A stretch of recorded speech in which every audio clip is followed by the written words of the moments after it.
Hello, everyone. This is Latoya of Infinite Nature, and I just wanted to come on really quick, not too long, just to talk about what the title states: 4 steps to achieve your health goal, or particularly your plant based journey. But you can use this for your health goals in general.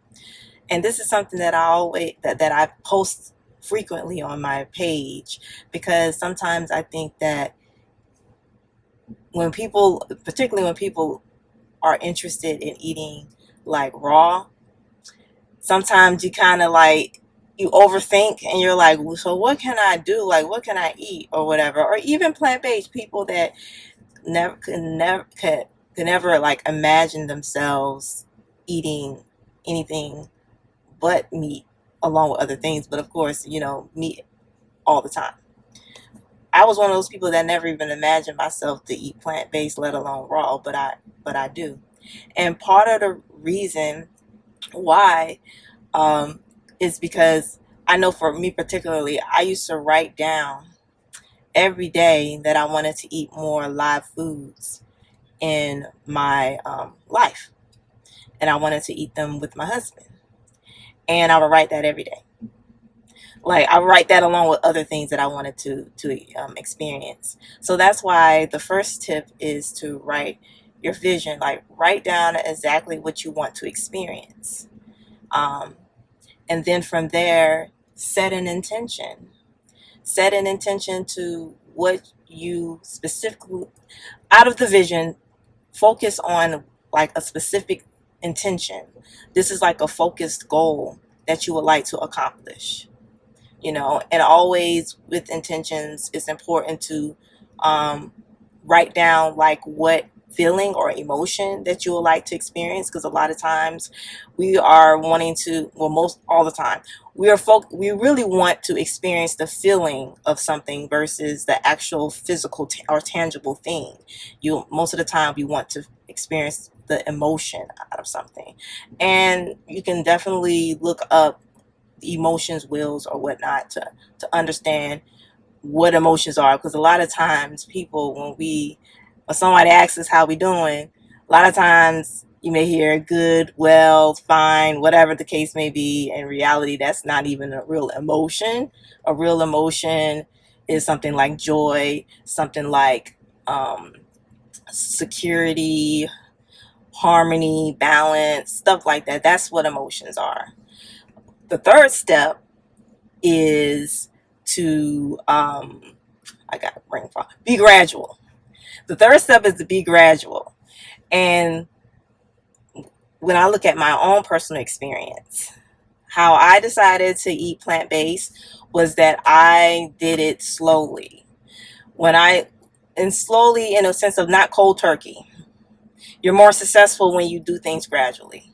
So I removed. I wasn't eating pork, and then I like removed the chicken, and then no beef, and then chicken, and then seafood, and then from there I removed dairy and poultry and things of that nature. So that's what I did, and then I waited 3 years.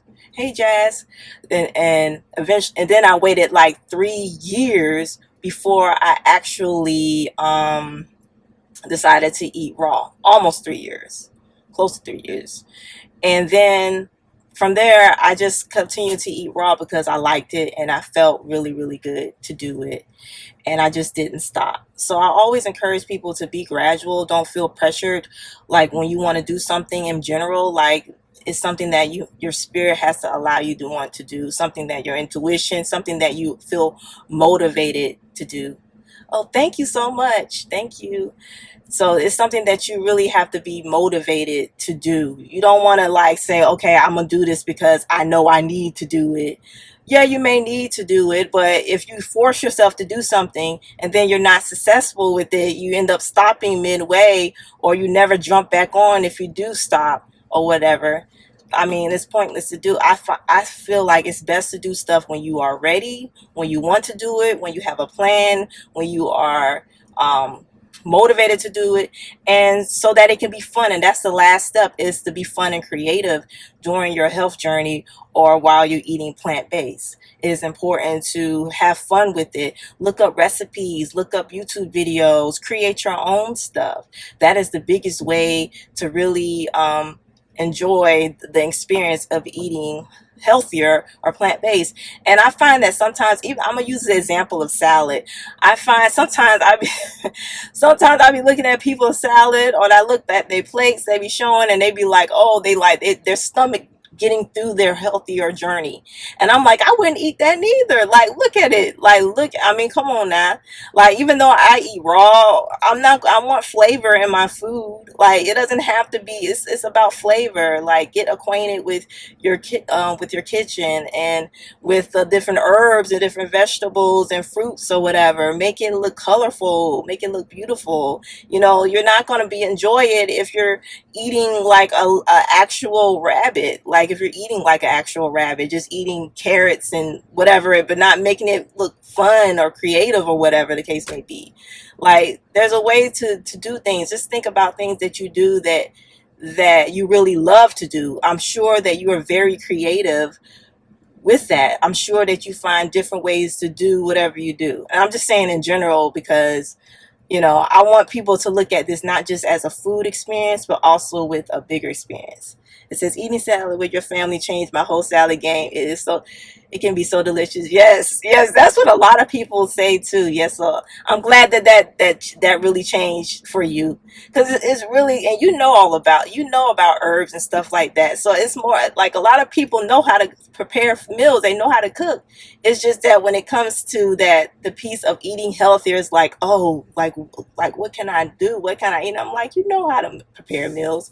But yeah, like that is the biggest thing. Like, once you figure out how to make a salad, once you figure out how to make a salad and make it taste good without adding like a whole bunch of meat or cheese and all of that stuff in it, then you got it. Then you can definitely thrive on whatever type of journey you want to go on, regardless of if it's eating a certain amount of meat, or regardless if you're eating plant-based or eating raw or whatnot, fruitarian, I don't know. But yeah, but the biggest thing, like I said before, the first step is to have a vision. That is very important, to set your intention. The third step is to be gradual. Don't put your body into shock with things. Don't put your mind into shock. Your mind will really appreciate if you did things gradually. And also the fourth step is to have fun and be creative. I think that's the biggest thing for me, is wanting to encourage people to just look at health as not just some boring thing that you have to really just stick through. I want you to really be able to see, like, your kitchen, like Queen of Food says, make your kitchen your healing laboratory. And that's just so important and so key. But that's all that I wanted to share for today. And still, the 31 days of eating raw is still happening. It's not too late to join. You will have access to the challenge even after it's over, so don't feel like you're being left out. Everything is still up and running, so don't feel bad. And if you feel like 31 days is just way too much, then I'll also be having a 5-day challenge coming up also for the summer solstice. So that's coming up also. But I do feel like you do get a really good deal with doing the 31-day raw vegan challenge, because you get way more demos. You get, I'm actually doing lives and things of that nature. So I would recommend doing a 31-day raw vegan challenge, even if you have to do it later on. Like, I would recommend that too. But like I said, thank you all for, staying on, and have a good day. And hey, how you doing? But I'm about to get off, but you can watch the replay. Thank you so much, y'all. Talk to y'all later. Bye.